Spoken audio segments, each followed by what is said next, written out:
chosen ones. What happens when a message arrives before the technology to send it even existed? What if that message contains your name, encoded in a sequence only decipherable by a select few who understand ancient harmonic codes? That's what brought the summit to a halt. The president didn't just receive a strange transmission. He received a backdated signal, time-stamped decades before your birth, and it originated precisely from where you were born.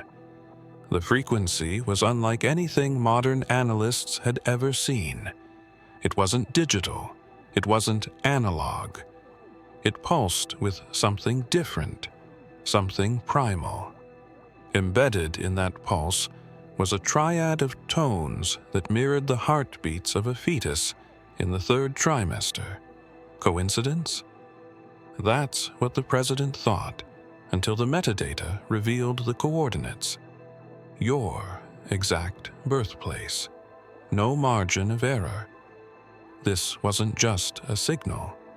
It was a call, a summoning, a marker that had waited beneath the surface of the earth, encoded in magnetite, waiting for the right moment to awaken. When you crossed into your 27th solar cycle, the trigger activated. Satellites picked it up first, followed by deep-sea sonar towers that shouldn't even have been listening at that depth. But something, or someone, had primed them. In response, 12 intelligence agencies independently flagged the incident. All reached the same conclusion. The source had been planted before modern transmission infrastructure existed. Yet, it operated with knowledge beyond current technology. Some suggested it was extraterrestrial, others interdimensional. But the most controversial theory came from a linguist in Tel Aviv. She claimed the tonal structure mirrored the vibrational frequency of Hebrew gematria, linked to the prophecy of the branch. The moment the signal was decoded, an ancient map was retrieved from a sealed government vault beneath the Library of Congress. The map had been hidden since 1933, protected under presidential orders, and accessible only through biometric authorization that hadn't matched anyone until you were scanned. The map had no legend, no names, no political borders, only patterns etched in faded gold ink and a single coordinate that had never meant anything until now. It led to a small, unnamed region that perfectly overlapped with your birthplace, a region considered a geographic dead zone by all cartographers, a place dismissed because no recorded natural frequency had ever emerged from it until that signal rose like a breath from beneath the earth. Teams were sent, armed with seismic sensors and electromagnetic scanners. What they found wasn't land. It was layered code beneath the soil, compressed frequency pockets, dormant until your pulse touched the global data grid. You had triggered something, not with intention, but with presence alone. Beneath a shallow layer of moss and stone, they uncovered a disk of metal, unlike any known alloy, glowing faintly, etched with concentric circles that matched the layout on the sealed map. And at its center was your full birth name, not printed or etched, but pulsing in light, reacting to your current vitals in real time. The president's advisors demanded a shutdown of the site, but not before a young technician whispered something that halted every breath in the tent. He had mapped the energy pattern rising from the disk and said it mirrored the sleep cycle of a newborn. Every pulse, every rest, every wave, it was mimicking life or responding to it. Your life. The coordinates were not only fixed to a location, they were anchored in you. Then came a flicker. A low vibration spread across the air, humming through metal and bone alike. Every compass in the area spun counterclockwise. The disc sank an inch into the ground. Something had acknowledged your presence. The technician screamed, not because he was afraid, but because he recognized the sound. It was the same hum from the backdated signal. When the waveform from the disk was isolated and slowed down, the sound engineers began noticing something unnerving. Beneath the main pulse, hidden under layers of vibration, was a secondary signature. It wasn't mechanical. It wasn't natural. It resembled a voice, faint, stretched across time, distorted by static and pressure. A single fragment was made audible after hundreds of digital passes. The moment it played, a technician dropped to his knees, not from fear, but reverence. The word was ancient. Ruach, breath, spirit, the same word used in sacred texts to describe the breath that moved over the waters before light was spoken into existence. The recording was sent to a theological institute in Jerusalem. Within hours, an encrypted message returned. The waveform matched a passage translated from an early 1st century fragment attributed to followers of Yeshua. The fragment described a time when a signal would rise from the dust and call the firstborn by frequency, not by name. The voice embedded in the signal aligned exactly with the phonetic cadence of that passage. The analysts froze. How could a message sent before your birth carry something traced back to a time before modern religion even formed? One historian claimed it wasn't prophecy, it was recursion, a loop, a sacred echo, as if time bent in on itself at specific moments to allow divine sound to speak again through chosen vessels, your vessel. And then something even stranger occurred. The waveform began to evolve, not by external interference, but as if responding to attention. The more they studied it, the more it shifted, pulling in tones that had only been recorded once before.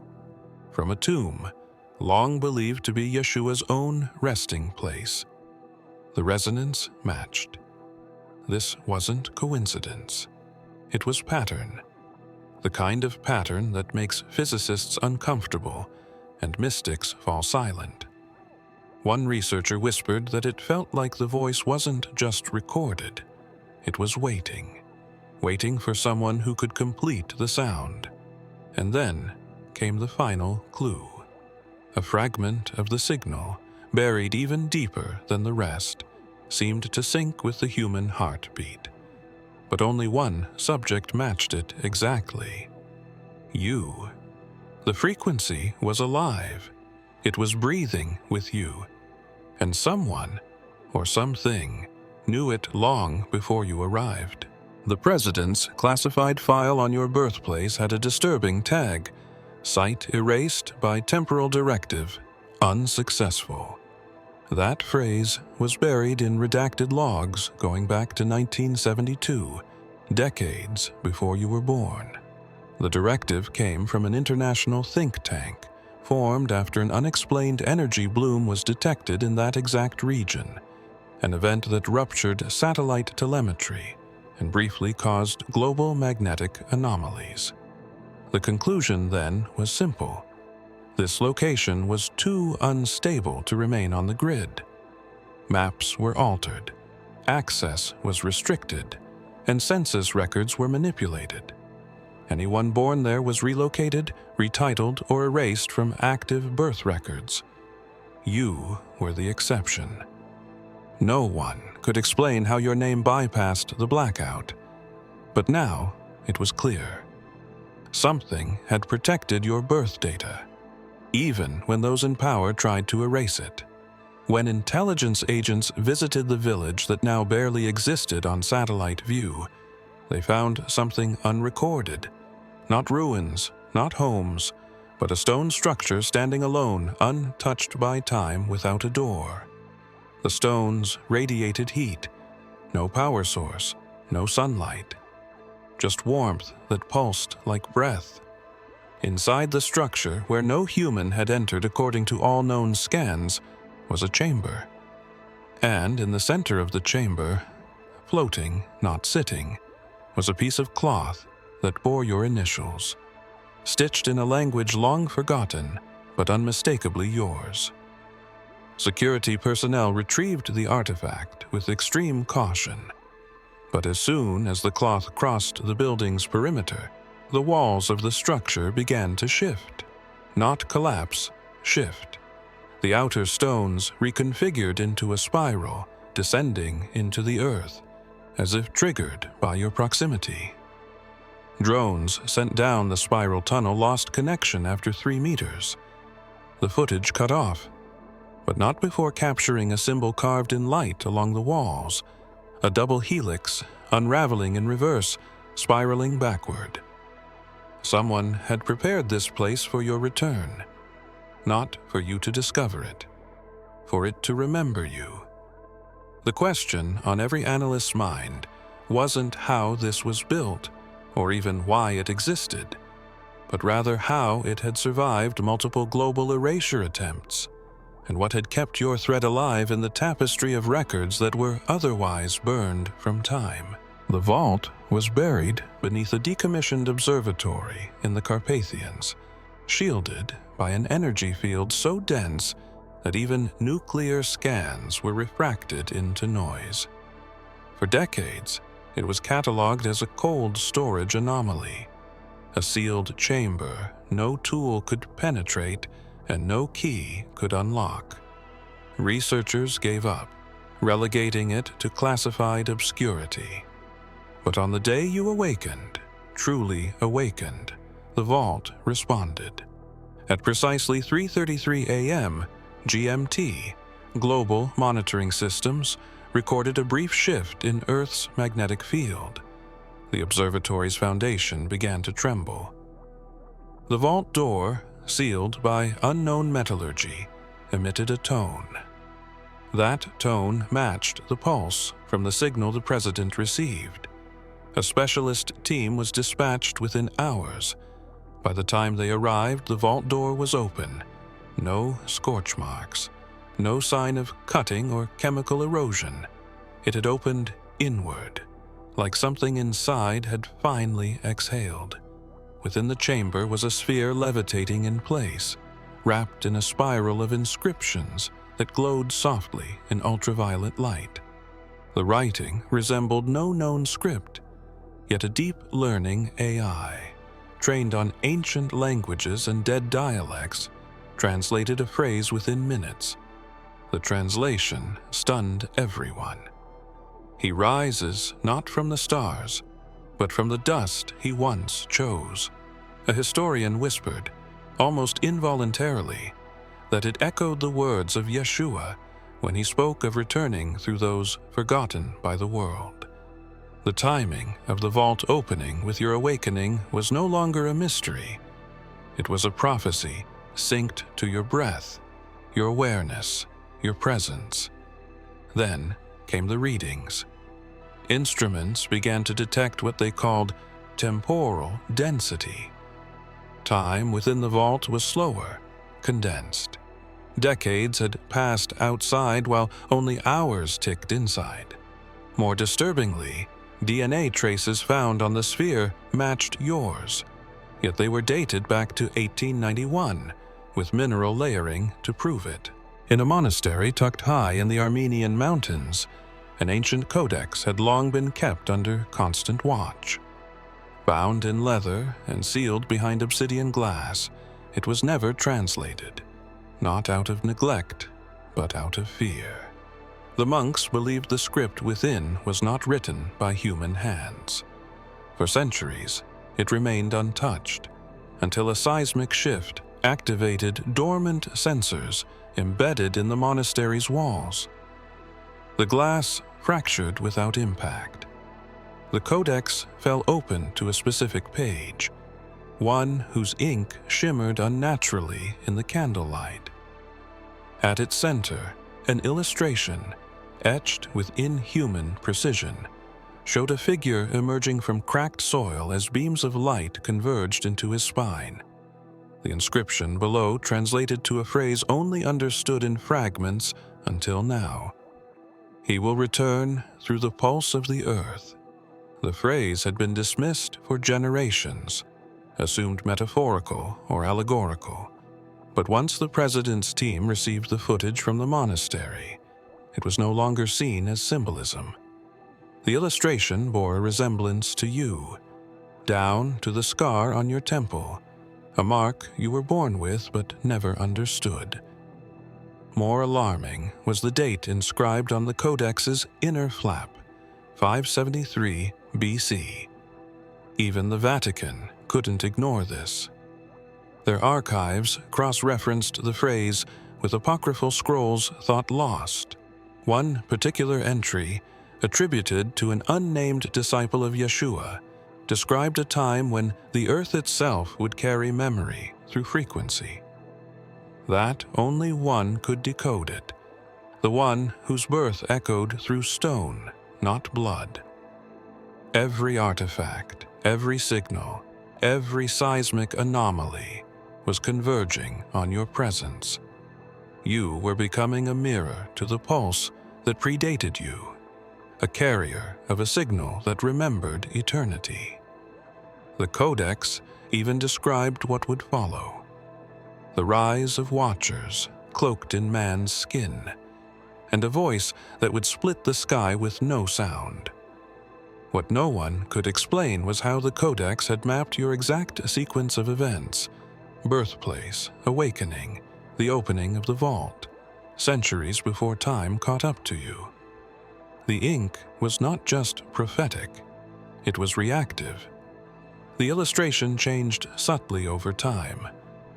Some monks claimed they saw the figure move. Others swore they heard breathing as they stood near it. In the archives of a Cold War-era military base in northern Canada, a box labeled "Unclassified, Irrelevant" was pulled for destruction. Inside were yellowed papers, cracked film reels, and a weathered leather journal that didn't match the others. Its contents appeared meaningless at first, pages filled with dots, dashes, and erratic scribbles. But as an intern casually tapped the sequences into a Morse code translator out of curiosity, something emerged. A repeated phrase, embedded in countless variations, pulsing like a heartbeat through the message. It read, "He arrives when the magnetic river bends twice. Through the dust, he remembers." The journal belonged to Dr. Elias Rourke, a fringe physicist excommunicated from the scientific community in 1952 after claiming the Earth's core transmitted intelligence.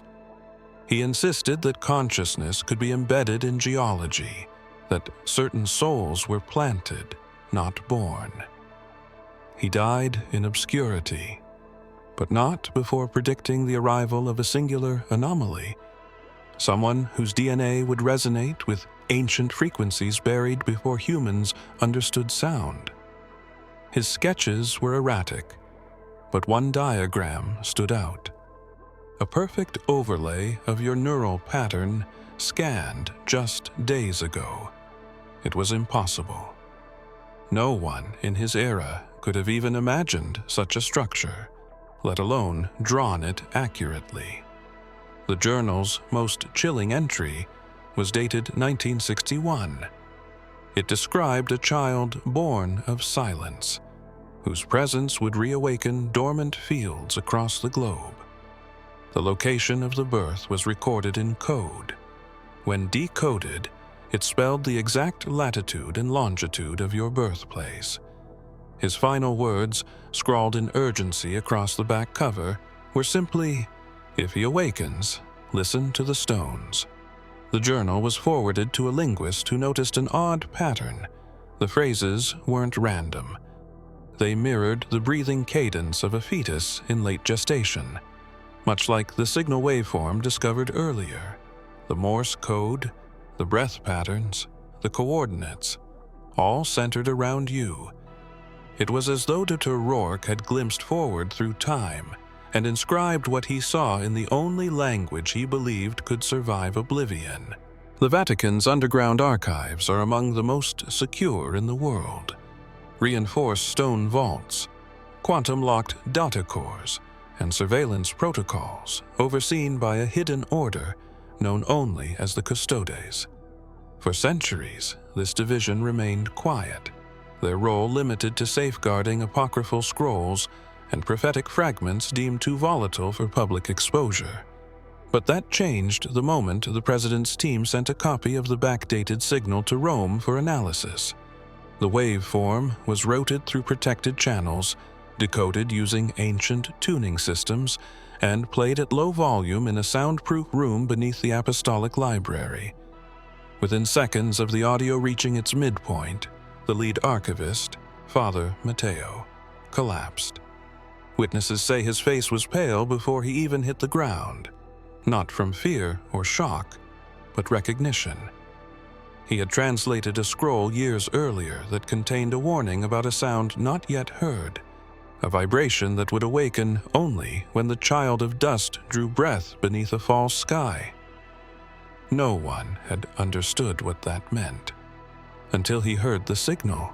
After regaining consciousness, Father Matteo said only one sentence before requesting isolation. "It is not a sound from Earth. It is the return of the breath that moved the waters." Medical tests showed no signs of trauma, yet his pulse had slowed unnaturally, mimicking deep meditative states that only monks achieve after years of silence. The doctors were baffled. He wasn't injured. He was altered.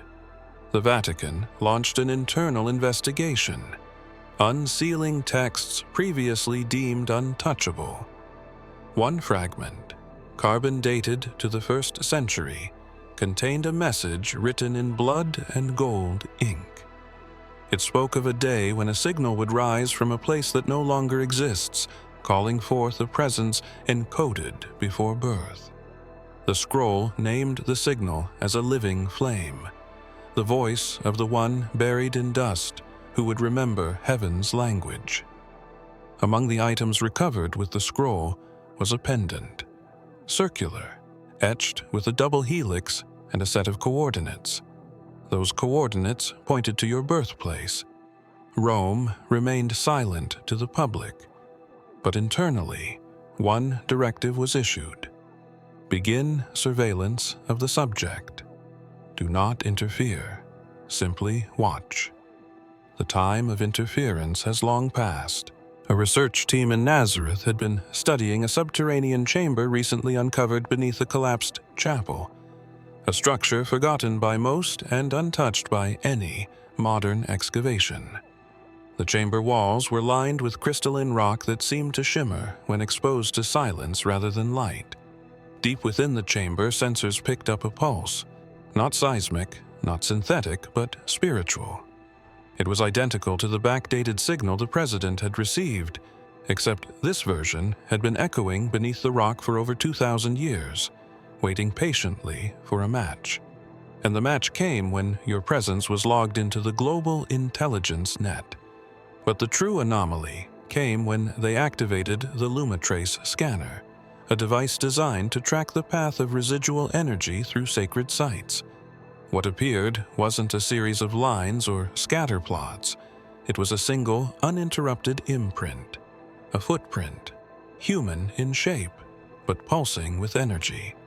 It crossed directly through the chamber, paused in the center, and disappeared mid-step, as though the figure had dematerialized or transcended the plane entirely. Historians compared it to known foot measurements from artifacts attributed to Yeshua, and the proportions were identical. The Vatican was notified. Again. This time they didn't deny the possibility. They sent no correction, no rebuttal. Instead, they quietly released a translated line from the Gospel of Thomas: "Split the stone, and I am there." Lift the wood, and you will find me." Researchers now wondered if what they had found was not just a remnant of the past, but a trace of the eternal. The signal passing through that exact footprint was no accident. The timing, the angle, the harmonic alignment, all too perfect to dismiss. One physicist whispered that this wasn't just history converging, it was spiritual memory encoded into the earth itself. And perhaps Yeshua had not merely walked on the ground, but had imprinted something eternal into it, something that could only be reactivated when the correct vibration returned. Your vibration. The footprint faded once the scanning ceased, never appearing again. But during the playback of the scan, a voice was heard, brief, broken by static, yet unmistakably tender. In the war-torn outskirts of a village near Dresden, a journal was discovered beneath the floorboards of a demolished farmhouse. The leather binding was brittle, pages aged but intact. Its author was a child, Ilse Berger, age 10, whose family had vanished during the final months of World War II. Her writing was scattered with childish illustrations and broken German. But one entry stood out. Dated March 3rd, 1945, it described a glowing circle that hovered above the earth at dawn, humming with a strange melody. She wrote that the ground beneath her vibrated like it was breathing, and that a golden thread shot from the center of the circle into the sky, disappearing among the stars. Beneath the entry, she drew a symbol. It was identical to the one on the disc found near your birthplace. The journal was authenticated by historians and passed to intelligence analysts. One operative cross-referenced the coordinates written beside Ilse's entry with the origin point of the president's signal. They matched exactly. But what stunned the entire room was a phrase written in crayon beneath the coordinates. "It's going to find him again when the sky breathes backward." She was 10. She had no knowledge of radio theory, wave dynamics, or cosmic inversion. Yet, somehow, she'd recorded what now appears to be the original launch of the very signal that would later awaken the world to your presence. And she wasn't the only one. Dozens of similar reports began to surface. Children across the world, all born between 1930 and 1950, sketching identical spirals, speaking of lights that hummed their names, of whispers that told them someone would return. Many were dismissed as dreamers, others institutionalized. But the thread connecting them all had been ignored until now. The journal also included one final entry, added years later in a different hand, presumably Ilse's as a young woman. It read, "He won't remember me, but I remember the light. I was the first to witness it leave, and I'll be the last before it returns." No one knows what became of her. Her name disappeared from all public records after 1962, but her voice, encoded in ink and innocence, had captured the moment the Earth launched a message meant only for you. And now, it was responding.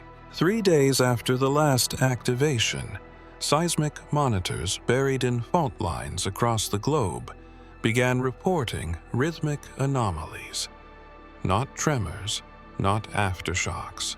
Pulses, precise, timed. Every 72 hours to the second, the Earth exhaled a frequency that defied known patterns. It wasn't geologic. It wasn't artificial. It was resonant. Deep within each wave was a signature that matched the original backdated signal, layered with one critical change. The waveform now carried a feedback loop, a trace of something returning, something listening. No one could explain it until a neurologist analyzing the waveform compared it to biometric scans taken from you. The frequencies matched not just your heart rate, but your sleep cycles, your REM phases, even your moments of subconscious cognition. The pulse wasn't just reacting to you, it was entrained to you. Earth was pulsing in sync with your inner rhythm, as if the planet had become a vessel repeating a forgotten message that could now only be completed through your presence. The president ordered round-the-clock surveillance. Satellites, drones, and underground probes locked onto the signal, but they couldn't replicate the audio. They could measure the pulse, chart the pattern, but they couldn't hear it. Only you could. And you had started hearing it before any of them detected it. Faint hums at the edge of your dreams, tones vibrating through your chest, harmonics that caused lights to flicker when you walked through certain places. At first, you thought it was interference. Now, you knew it was invitation. One by one, ancient sites began to activate. Temples, standing stones, forgotten catacombs, each responding to the same rhythm. Their stones vibrated at frequencies measured only in theory before, and when mapped globally, the pulse points formed a spiral converging inward, toward your birthplace. It's no longer speculation. The signal was never a warning. It was a countdown. Each 72-hour cycle brings something closer. No one knows what happens when the cycle completes its full revolution, because the data ends after the 12th pulse, as if time itself refused to chart beyond that. If you have come this far, it is crucial that you watch this next video here. But be warned, it is not for the faint of heart, for only the true chosen ones can handle this video. If you would like to also donate to help keep the channel going, our Buy Me a Coffee link will be in the description.